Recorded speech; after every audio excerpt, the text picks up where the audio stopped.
Hello students, आज हम science की वर्कशीट 14 के बारे में डिस्कस करेंगे। जैसे कि हम चैप्टर 3 परमाणु और एवं अणु के डिफरेंट टॉपिक्स पढ़ चुके हैं। आज हम पढ़ेंगे कि जितने भी संसार में तत्व पाए गए हैं, जिनकी संख्या 100 से ज़्यादा है, उनको कैसे कैसे नाम दिए गए। नाम के साथ एक इम्पोर्टेंट चीज़ होती है प्रतीक, सिंबल। जैसे आपने देखा होगा कि फर्स्ट एड का सिंबल क्या होता है, एक रेड कलर का प्लस का साइन। वैसे ही जितने भी तत्व पाए जाते हैं विश्व में, उन सबको एक नाम दिया गया है और एक सिंबल या प्रतीक दिया गया है। लेकिन ये तत्वों के नाम और प्रतीक कौन डिसाइड करता है? पहले कुछ नियम नहीं थे। जिस वैज्ञानिक को जो अच्छा लगा उन्होंने वो तरीका अपनाया।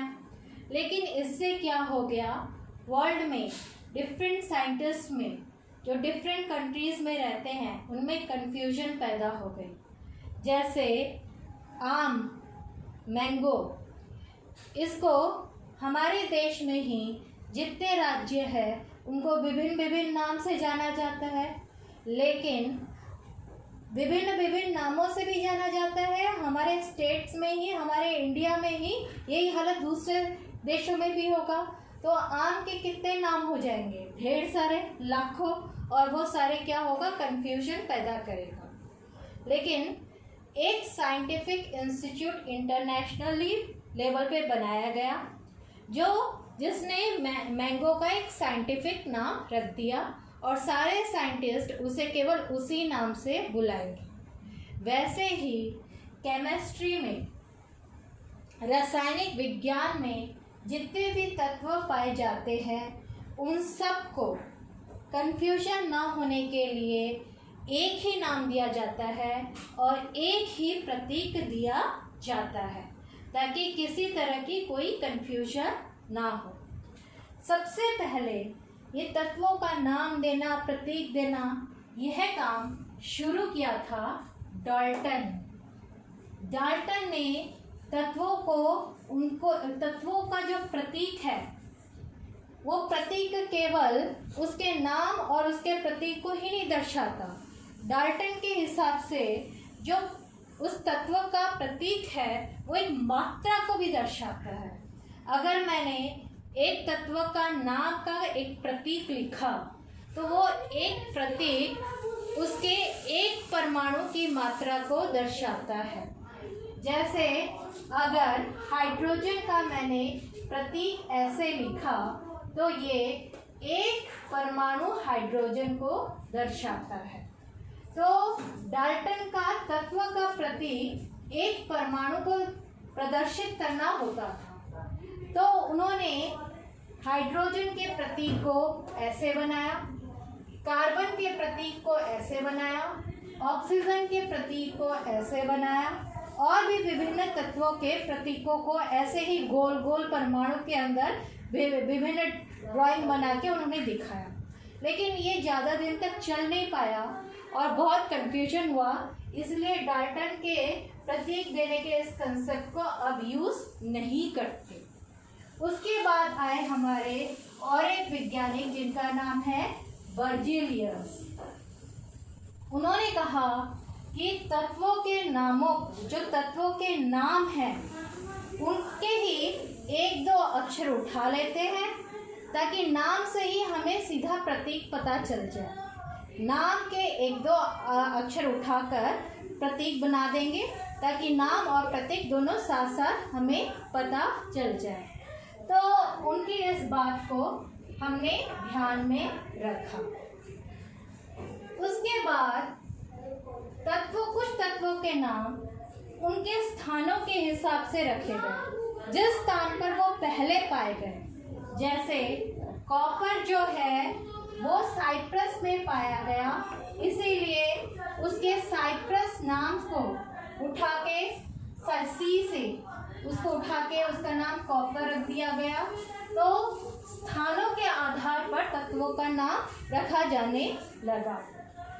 कुछ तत्वों के नाम उनके रंग से भी रखे गए, जैसे स्वर्ण को अंग्रेजी में गोल्ड कहा जाता है और गोल्ड का मतलब होता है पीला।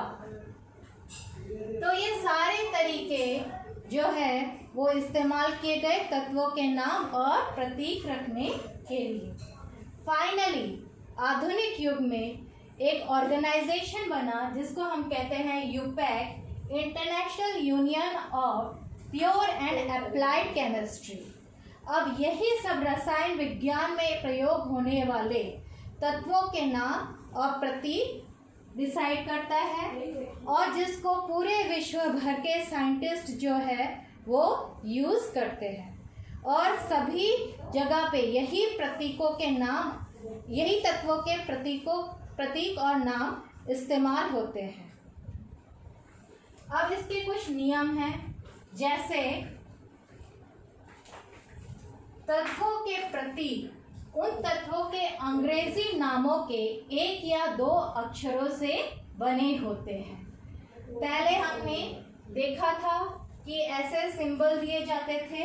अब डिसाइड कर दिया इस ऑर्गेनाइजेशन ने कि तत्वों के प्रतीक जो है उन्हीं तत्वों के अंग्रेजी नामों के एक या दो अक्षरों से बने होंगे। दूसरा उन्होंने कहा कि प्रतीक का जो पहला अक्षर होगा वो सदैव कैपिटल बड़ा अक्षर होगा और दूसरा अक्षर जो होगा वो छोटे अक्षर से लिखा जाएगा। यहाँ पर हमने अंग्रेजी नामों के जो अक्षर होते हैं बड़े अक्षर और दूसरा अक्षर जो है छोटा अक्षर लेंगे, लेकिन केवल अंग्रेजी नामों से नहीं, कई तत्वों के प्रतीक उनके लैटिन, जर्मन और ग्रीक भाषाओं के नाम से भी बने हुए हैं। उदाहरण देखते हैं, जैसे यहाँ पर हाइड्रोजन को अंग्रेजी में ऐसे लिखा जाता है, एच से शुरू होता है, तो हमने इसको प्रतीक दे दिया एच और पहला अक्षर जैसे रूल के हिसाब से हमने पढ़ा है कि ये कैपिटल होना चाहिए, बड़ा अक्षर होना चाहिए, तो केवल हमने दिया एच। उसके बाद दूसरा उदाहरण लीजिए एल्यूमिनियम को इंग्लिश में ऐसे लिखते हैं, तो हमने यहाँ पर इसके दो अक्षर लिए ए और एल। पहला अक्षर हमने कैपिटल में लिखा, दूसरा अक्षर हमने छोटा स्मॉल लेटर में लिखा है एल। अगर आप एल्यूमिनियम को ऐसे लिखेंगे तो ये गलत हो जाएगा। उसके बाद लीजिए कोबाल्ट का इंग्लिश स्पेलिंग ये है। इसके हमने पहले और दूसरे अक्षर को लिया CO। C को हमने कैपिटल्स में लिखा है और O को हमने स्मॉल में लिखा है। उसके बाद लीजिए क्लोरीन में इन तीनों में हमने देखा कि हमने केवल पहला और दूसरे अक्षर को ही लिया है, लेकिन आप उसके नाम के और भी दूसरे अक्षर को ही भी ले सकते हो। ज़रूरी नहीं है कि केवल सेकंड को ही लेना है, फर्स्ट और सेकंड को ही लेना है, ऐसा कोई नहीं है। फर्स्ट आप अगर पहले लेटर को लेते हो तो दूसरा लेटर आप उस वर्ड के कहीं से भी ले सकते हो। जैसे क्लोरीन का स्पेलिंग है ये इंग्लिश में, तो यहाँ पर आप कहोगे कि हमने CH क्यों नहीं लिया, तो हम CH ज़रूरी नहीं है कि हम हमेशा H सेकेंड इसको ही उठाए अक्षर को। हमने इसका प्रतीक ले लिया CL और इसका ये नाम यूपैक ने रखा है। ये नाम हमने नहीं डिसाइड किया है, इसलिए हम उसका इंग्लिश में नाम लिखकर कोई भी अक्षर उठा के उसका सिंबल नहीं बना सकते। क्लोरीन का नाम अंग्रेजी में ऐसे रखा गया और C और L को उठाया गया। C को कैपिटल में लिखा गया है, L को स्मॉल में लिखा गया है। अब है जिंक का हो गया ZN, तो Z को हमने बिग में लिखा है और N को हमने स्मॉल कर दिया। तो मैंने जैसे बताया था कि अंग्रेजी नाम, कुछ तत्वों के नाम उनके लैटिन, जर्मन और ग्रीक भाषाओं से भी लिए गए हैं। जैसे लोह को इंग्लिश में कहते हैं आयरन, आयरन का स्पेलिंग जो है आई से शुरू होता है, लेकिन हमने उसको जो प्रतीक दिया वो आई या आई आर ऐसे कुछ नहीं दिया है। उसके लैटिन भाषा में लोहे को फेरम कहते हैं, जिसका स्पेलिंग होता है FERUM। तो उसके लैटिन भाषा से हमने उठाया F और E। F बिग में लिखा है E, तो लोहे का प्रतीक हो गया Fe। वैसे ही आपका सोडियम, सोडियम का सिंबल है, प्रतीक है Na। पोटेशियम, पोटेशियम का सिंबल है K। ये भी सारे लैटिन, जर्मन और ग्रीक भाषा के उनके नामों से ये प्रतीक लिए गए हैं। तो ये जो तत्वों के नाम और उसके साथ उसका प्रतीक आगे बहुत बार यूज़ होगा, 10th में भी बहुत बार यूज़ होगा। तो आप इन सबको एक बार ही पढ़ लीजिए। ये टेबल आपके वर्कशीट में भी दे रखा है और आपकी NCERT की बुक में भी दे रखा है। अगर याद कुछ अगर जो कॉमनली यूज तत्व है उनके अगर प्रतीक याद कर लिया जाए तो आगे और भी आसानी होगी। तो ये सब था हमारे तत्वों के आधुनिक प्रतीक के बारे में। Thank you.